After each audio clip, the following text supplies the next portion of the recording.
السلام علیکم دوستو آج ہم ڈاکٹر اسرار صاحب کا بہت ہی اہم بیان سنیں گے۔ بیان سننے سے پہلے ہمارے چینل کو لائک اور سبسکرائب ضرور کریں تاکہ ہر آنے والی نیو اپڈیٹ آپ تک ضرور پہنچے۔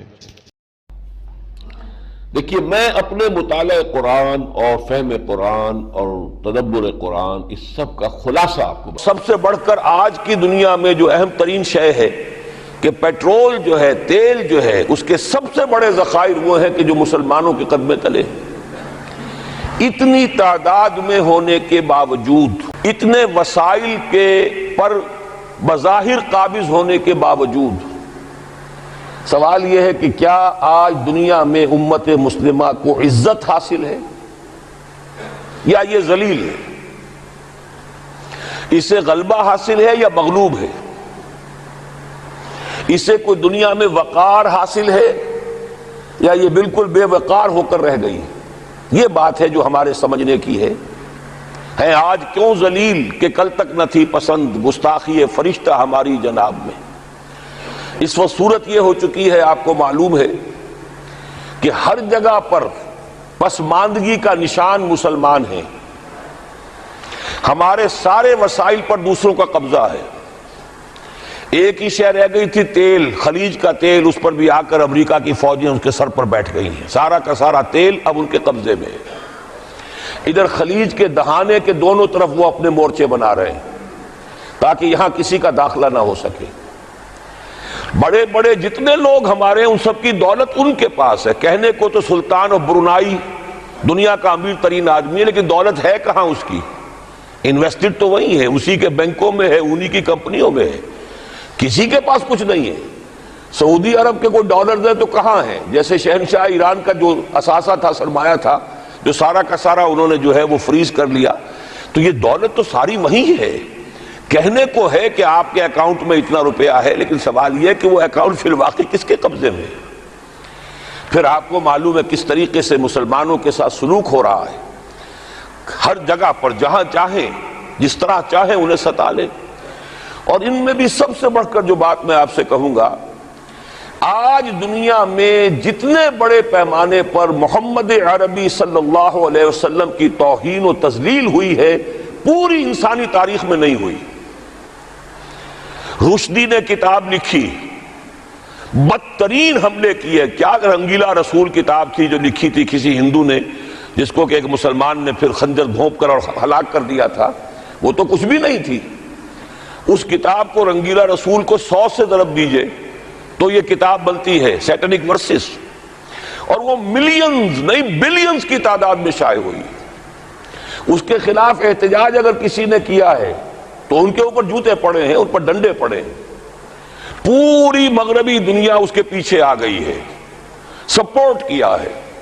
لے دے کے ایک ملک نکلا ایران، اس نے کم سے کم یہ کہ اس کے قتل کا فتویٰ تو دیا، لیکن کیا کرے، قتل کرنے کی تو نوبت نہیں آئی۔ پورا عالم عیسائیت اس کی پشت پناہ ہے، اس کی مدد کر رہا ہے۔ یہ اتنی بڑی توہین محمد رسول اللہ صلی اللہ علیہ وسلم کی اور آپ کی ازواج مطہرات کی، اور یہ بظاہر ایک ایسے شخص کے ہاتھوں جس کا نام مسلمانوں کا سا ہے، اس کا اتنا بڑے پیمانے پر ہونا، اور پھر یہ کہ مسلمان 120 کروڑ ہونے کے باوجود کچھ نہیں کر سکتے۔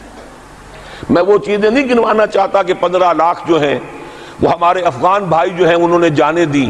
فائدہ کس کو پہنچا؟ تاحال امریکہ کو، کہ اس کی جو مد مقابل قوت تھی USSR وہ ختم ہو گئی۔ اسی طریقے سے جو کچھ کشمیر میں ہو رہا ہے، ہماری بے حمیتی، بے غیرتی کا عالم یہ ہے۔ ہم کچھ اندر خانے تھوڑی بہت کو مدد کر کے سمجھتے ہیں کہ ہم نے فرض ادا کر دیا، جبکہ فرض تو یہ ہونا چاہیے تھا کہ ہم براہ راست اعلان کرتے اور انڈیا کو الٹیمیٹم دیتے کہ سٹاپ دس بزنس، یا یہ کہ پھر ہم سے جنگ ہے۔ جنگ کا نتیجہ تو پھر اللہ جس کو چاہے دے گا۔ اگر انسان اللہ تعالیٰ پر اعتماد رکھتا ہو، توکل رکھتا ہو، اپنے موقف کی حقانیت پر بھی اسے یقین ہو، تو کم من فیۃ قلیلۃ غلبت فیۃ کثیرۃ، تاریخ میں ہمیشہ ہوتا آیا ہے کہ چھوٹی قوتیں جو ہیں ان کو غلبہ اللہ نے عطا کیا ہے بڑی قوتوں پر۔ لیکن بے غیرتی کا عالم یہ ہے، بے حمیتی کا عالم یہ ہے۔ زبانی کلامی ہم سے بڑا ہمدرد کوئی نہیں مسلمانان کشمیر کا، جس لیڈر کو دیکھو بڑھ چڑھ کر بیان دے گا، لیکن عملاً ہم کیا کر رہے ہیں؟ یہ ساری صورتحال جو میں نے آپ کو بتائی ہے، ویسے تو اب یہ کہ اگر اس میں ایک خاکہ سا میں نے آپ کے سامنے رکھا ہے، اس میں رنگ بھروں تو ظاہر ہے کہ یہ پورا گھنٹہ اسی میں لگ جائے گا، لیکن جو اس کا اصل لب لباب ہے وہ یہ ہے کہ ہم اپنی جگہ بڑے خوش ہیں کہ ہم امت مرحوم ہیں، ہم تو امت محمد ہیں صلی اللہ علیہ وسلم، ہم تو اللہ کے پیارے ہیں، ہم اللہ کے لاڈلے ہیں، ہمیں اللہ کی شفاعت، ہمیں اللہ کے رسول کی شفاعت بھی ملے گی، جنت تو گویا کہ ہمارا پیدائشی مقام ہے۔ یہ سارے جو بھی ہمارے ذہنوں کے اندر ہیں خیالات، اور یہ جو ہمارے من گھڑت عقائد ہیں، آپ سوچئے کہ جب ہم جو آبجیکٹیو کنڈیشنز ہیں، گیون کنڈیشنز ہیں، جو سامنے کے حالات ہیں، ان سے جب تقابل کرتے تو معاملہ بہت مختلف ہے۔ یہ کیوں ہے؟ اصل میں سوال جب تک آپ اپنے سامنے نہیں رکھیں گے، اس کا جواب جو ہے، اب اس پر غور کیجئے کیوں ہے؟ کیا اللہ تعالیٰ کو محمد الرسول اللہ کی عزت و حرمت پیاری نہیں ہے؟ کیا محمد الرسول اللہ اللہ کے پیارے نہیں ہیں؟ حبیب رب العالمین نہیں ہے؟ کیا اللہ تعالیٰ کو کفار سے زیادہ محبت ہے؟ کیا وجہ ہے؟ رحمتیں ہیں تیری اغیار کے کاشانوں پر، اور برف گرتی ہے تو بیچارے مسلمانوں پر۔ سائنس میں وہ آگے ہیں، مالیات پر ان کا شکنجہ کسا ہوا ہے پوری دنیا پر، تہذیب ان کی ہے، تمدن ان کا ہے، ہم تو ان کے کیمپ فالوورز ہیں، نقش قدم پر چل رہے ہیں، ہم تو ان کی صرف یہ کہ نقالی کر رہے ہیں۔ تو سوچئے وجہ کیا ہے؟ کیا اللہ کو کفر زیادہ پسند ہے اسلام سے؟ کیا اللہ کو محمد الرسول اللہ صلی اللہ علیہ وسلم کی عزت و حرمت کا کوئی خیال نہیں؟ سوچنے کی بات ہے۔ ظاہر بات ہے کہ ان سوالات کا جواب تو ہاں میں آپ نہیں دے سکتے، یقیناً ایسا نہیں ہے۔ بہرحال وہ کافر ہیں، وہ اللہ کو نہیں مانتے، اللہ کے رسول کو نہیں مانتے، چلیے اللہ کو کسی نام سے مان لیا، گاڈ کہہ دیا، لیکن اللہ کے رسول کو تو نہیں مانتے۔ ایمان کا سارا دار و مدار تو رسالت پر ہے، اللہ کے اس کلام کو تو نہیں مانتے، اور اس کے باوجود ان کے لیے عزت ہے۔ رحمتیں ہیں تیری اغیار کے کاشانوں پر، برف گرتی ہے تو بیچارے مسلمانوں پر۔ یہ ایک لمحہ فکریہ ہے، یہ سوچنے کی بات ہے کہ ایسا کیوں ہے۔ اس کا جو جواب میں آپ کو دوں گا وہ ذرا سا کڑوا جواب ہے۔ نوارا تلخ ترمیزن چو ذوق نغمہ کمیابی، بات کہنی پڑتی ہے جب تک کہ کڑوی بات کہی نہ جائے، حقائق کو دیکھنے کی جرت پیدا نہ کی جائے، مواجہہ نہ کیا جائے، فیکٹس کو فیس نہ کیا جائے، اس وقت تک بات صحیح نہیں ہوگی، اور نہ ہم صحیح تشخیص کر سکیں گے، نہ صحیح تجویز کی طرف ہمارا ذہن منتقل ہوگا۔ میں بہت سخت بات کہہ رہا ہوں، آج آسمان کے نیچے اس زمین پر عذاب الہی میں گرفتار امت مسلمہ ہے۔ بالفعل آج ہم امت مرحومہ نہیں ہیں، رحمت والی امت نہیں ہے، امت معذبہ ہیں۔ آج ہم پر اللہ کا عذاب ہے۔ وہ کیوں ہے؟ دیکھیے، اللہ کا قانون یہ ہے، اور یہ اللہ کی سنت ہے۔ میں نے اپنی ایک کتاب میں اس پر مفصل بہت مضمون لکھا ہے، قرآن کا قانون عذاب۔ ایک عذاب تو آیا کرتا تھا ان قوموں پر جن کی طرف اللہ رسول بھیجتا تھا۔ اِنَّا أَرْسَلْنَا نُوحًا إِلَىٰ قَوْمِهِ، اگر رسول کی بات مان لی تو قوم کے لیے بہت خوشحالی ہے، مبارکباد ہے، اللہ کی رحمتوں کے سائے ہیں، اور نہیں مانی تو بربادی ہے، تباہی ہے، خاتمہ ہے۔ پوری قوم نوح غرق کر دی گئی، پوری قوم عاد ختم کر دی گئی، حضرت ہود کو نہیں مانا۔ پوری قوم سمود ختم کر دی گئی، حضرت صالح کو نہیں مانا۔ عمورہ اور صدوم کی بستیاں ختم کر دی گئی، حضرت لوط کو نہیں مانا۔ آل فرعون غرق کر دیے گئے، حضرت موسیٰ کو نہیں مانا۔ مدین کے علاقے کو تباہ کر دیا گیا، حضرت شعیب کو نہیں مانا۔ یہ بات سمجھ میں آ گئی؟ لیکن جب سے نبوت اور رسالت کا سلسلہ ختم ہوا، اس قسم کا عذاب اب دنیا میں نہیں آ سکتا۔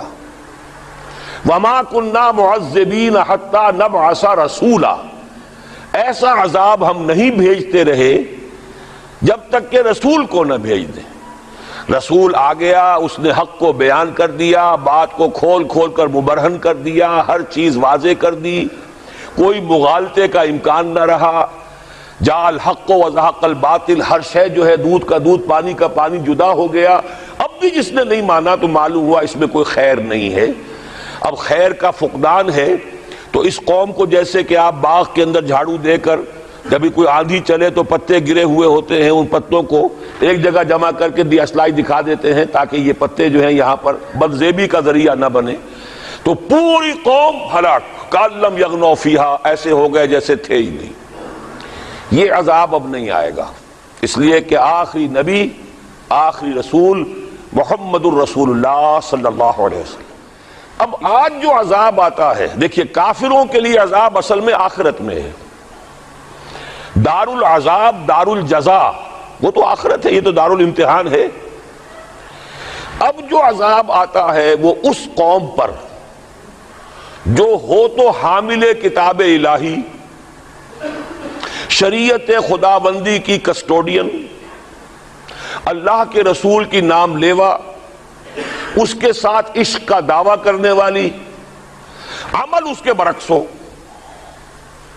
حالانکہ اللہ نے اگر اسے وہ مقام دیا، اللہ نے اس کی طرف رسول بھیجا اور اسے رسول کے امتی بننے کا شرف عطا کیا، اسے اپنا کلام دیا، کتاب دی، اسے اپنی شریعت دی، تو کس لیے دی؟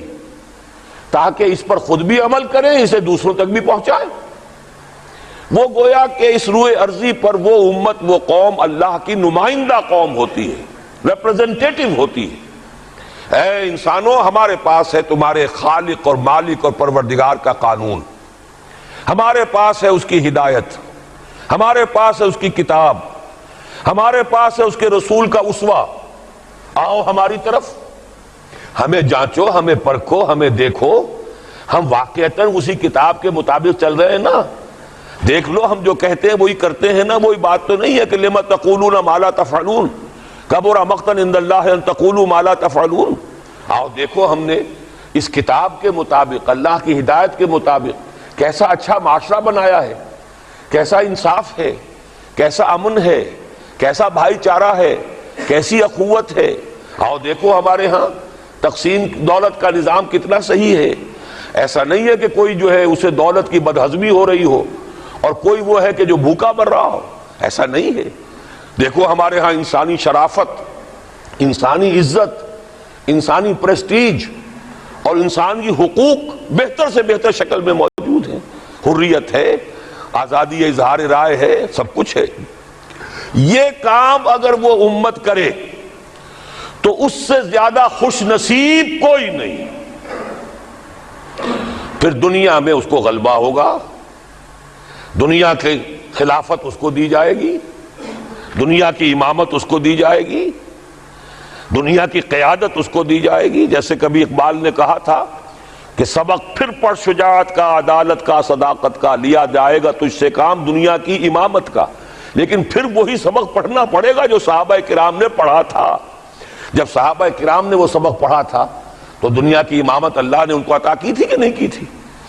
اگر تو اس کے مطابق عمل ہے تو ان سے زیادہ اللہ کو محبوب کوئی نہیں، اور اگر طرز عمل برعکس ہو جائے، کہیں کچھ اور کرے کچھ اور، کہیں یہ کہ قرآن پر ہمارا ایمان ہے اور اس کے قانون کو نافذ نہ کریں، کہیں یہ کہ ہماری تو محبوب ترین شخصیت محمد ہیں اور ان کی سنت کے اوپر عمل نہ کریں صلی اللہ علیہ وسلم، قرآن نے جس شے کو حرام کیا ہے اس پر اس کا استعمال کر رہے ہوں۔ اگر طرز عمل یہ ہو اور یہ طرز عمل اس حد کو پہنچ جائے کہ دنیا تانے دے، یہ مسلمان کہاں اسلام دنیا میں ہمیں دکھاؤ، کہاں اسلام؟ یہ مسلمان کیا اسلام پر کار بند ہیں؟ جارج برنارڈ شاہ نے کہا تھا کہ میں جب قرآن پڑھتا ہوں تو محسوس کرتا ہوں اس سے بہتر کتاب کوئی ممکن نہیں، لیکن جب مسلمانوں کو دیکھتا ہوں تو محسوس کرتا ہوں ان سے زیادہ ذلیل قوم دنیا میں کوئی نہیں۔ یہ کنٹراسٹ ہے جو ہم اپنے وجود سے پیش کر رہے ہیں۔ کیا اس کی وجہ سے لوگ اسلام کی طرف راغب ہوں گے یا اسلام سے متنفر ہوں گے؟ کیا ہمارا منہ ہوتا ہے ہم باہر جاتے ہیں؟ اسی لیے ہم تو تبلیغ، میں تو کم سے کم وہاں جا کر جو مسلمان کھوئی ہوئی بھیڑیں ہیں امت محمد صلی اللہ علیہ وسلم کی، انہی کو ریکلیم کرنے کی کوشش کرتا ہوں، جیسے کہ حضرت مسیح نے کہا تھا میں تو بنی اسرائیل کے گھرانے کی کھوئی ہوئی بھیڑوں کی تلاش میں آیا ہوں۔ میرا منہ نہیں ہے کہ میں وہاں کسی امریکن سے بات کروں، وہ یہ کہے گا تم اپنا گھر تو سنوارو، فزیشین ہیل تھائی سیلف، تم ایک چھوٹا سا ملک نہیں چلا سکتے، تم نے اس کا بیڑا غرق کر کے رکھ دیا ہے، تم نے اسے کورٹ آف وارڈ بنوا دیا ہے آئی ایم ایف کا. ہاں یہاں تو گھڑی گھڑی جو ہے قرقمین آتے ہیں آئی ایم ایف کے اور ورلڈ بینک کے قرقی کرنے کے لیے. ہر روز ایک نئی قرقی ہو رہی ہے، ہر روز جو ہے آج پھر گاڑیوں کا کرایہ بڑھ رہا ہے، بجلی کا کرایہ قرقی ہو رہی ہے. عوام کے اندر جو بھی راہسا رہ گیا اسے بھی چوسنے کا اور کشید کرنے کے لیے.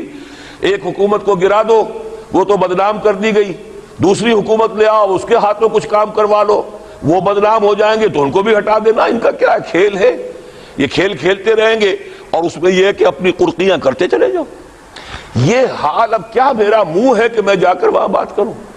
تم اپنے گھر کو دیکھو، تم اپنے ملک کو دیکھو. ایک وہ ہے جنہیں تصویر بنا آتی ہے، ایک تم ہو کہ لیا اپنی بھی صورت کو بگاڑ. ایک ہی ساتھ تم آزاد ہوئے تھے، ہندو بھی تھے کہ نہیں تھے؟ انہوں نے اس ملک کو بنایا ہے، اپنی معیشت کو، اپنی اکانومی کو اپنی بنیادوں پر، اپنے پاؤں پر، اپنے پیروں پر کھڑا کیا ہے. آج جو ہے وہ ایک منی سپر پاور بن چکا ہے، اور وہ کہ ڈرتا تھا پاکستان دو طرف سے ہمیں جو ہے قابو میں کر لے گا. پہلے تقریباً 20 برس جو ہیں ہندوستان کے، بھارت کے کانپتے ہوئے گزرے ہیں پاکستان سے. اب 30 برس سے جو صورتحال ہے وہ آپ کو معلوم ہے. تو صورت یہ ہے کہ جب کوئی قوم جو امت مسلمہ ہو یہ طرز عمل اختیار کرتی ہے تو عذاب اس پر آتا ہے. اس کے لیے آپ کو کچھ اور مشقت جھیلنے کے لیے تیاری کرنی ہوگی. ان ربک یعلم انک تقوم ادنی من ثلثی اللیل ونصفہ وثلثہ وطائفۃ من الذین معک. پھر اللہ نے بتایا بھی، اللہ کے علم ہے نبی کہ آپ اور آپ کے ساتھیوں کی جماعت کھڑی رہتی ہے رات کو 2/3 رات، یا کم سے کم نصف یا تہائی. یہ تو تھی وہ روحانی ایکسرسائز اور ترقی جو حضور اور صحابہ کرام سے کرائی گئی ہے آئندہ کے مراحل کے لیے. میدان میں آؤ تو کیا کرنا ہے؟ یا ایھا المدثر قم کیا کرنا ہے دن میں؟ انذر خبردار کرو انہیں. یہ بڑے بھلاوے میں آ گئے ہیں، دنیا نے انہیں ہم سے غافل کر دیا ہے. دنیا کی محبت میں آ کر یہ آخرت سے غافل ہو چکے ہیں. انہیں خبردار کیجئے، زندگی یہی زندگی نہیں ہے. مرنے کے بعد اٹھائے جاؤ گے، پورا حساب کتاب ہوگا زندگی بھر کا اعمال کا، اور اس کے بعد جزا ہوگی یا سزا ہوگی. وَإِنَّهَا لَجَنَّةٌ نَبَدَا أَوْ لَنَارٌ نَبَدَا. یہ انذار ہے، خبردار کرنا ہے. تو حضور کے بالفعل جو آپ کا مشن ہے اس میں شروع میں انذار غالب ہے. وہ تو اب تک کچھ لوگوں نے تسلیم کیا، کچھ لوگ ایمان لائے، کچھ لوگ قریب آئے، کچھ تربیت میں سے گزر رہے، انہیں بشارت دیتے تھے. تمہارے لیے بشارت ہے، سلام علیکم. یہاں تک کہا گیا ہے نبی یہ جو ہمارے مومن بندے آپ کے پاس آتے ہیں وَخْفِضْ جَنَاحَكَ لِلْمُؤْمِنِينَ، ذرا اپنے کندھوں کے ان کے سامنے جھکا کر رکھا کیجئے، ان پر شفقت کیجئے، ان سے محبت کے ساتھ پیش آئیے. یہ ہمارا تحفہ ہے آپ کے لیے، ہم نے انہیں چنا ہے آپ کے لیے، یہ آپ کے صحابی بنیں گے. انقلاب کے اندر یہی تو دست و بازو ہوں گے. ٹھیک ہے ان میں غلام بھی ہیں، ان میں غریب بھی ہیں، ان میں مزدور بھی ہیں، لیکن یہی ہیں جو تاریخ کے دھارے کا رخ موڑیں گے. پھر بشارت کا دور آیا ہے بعد میں، شروع میں تو انذار ہے. یا میرا جی چاہ رہا میں آپ کو حضور کا ایک خطبہ اور سنا دوں انذار ہی کے حوالے سے. جب آیت آئی کہ اب انذر عشیرتک الاقربین، اے نبی اب اپنے قریب کے رشتہ داروں کو خبردار کیجیے. یہ جو مشن شروع ہوا حضور کا، یہ ہمارے آج کے واعظوں کے مانند نہیں ہے کہ دنیا بھر میں واعظ کہتے پھرتے گھر والوں کی خبر ہی نہیں، اولاد کدھر جا رہی ہے اس کے بارے میں فکر ہی نہیں. واعظ بہت بڑے ہیں. Charity begins at home. سب سے پہلے دعوت دیجیے اپنے گھر والوں کو اور اپنے رشتہ داروں کو. وانذر عشیرتک الاقربین.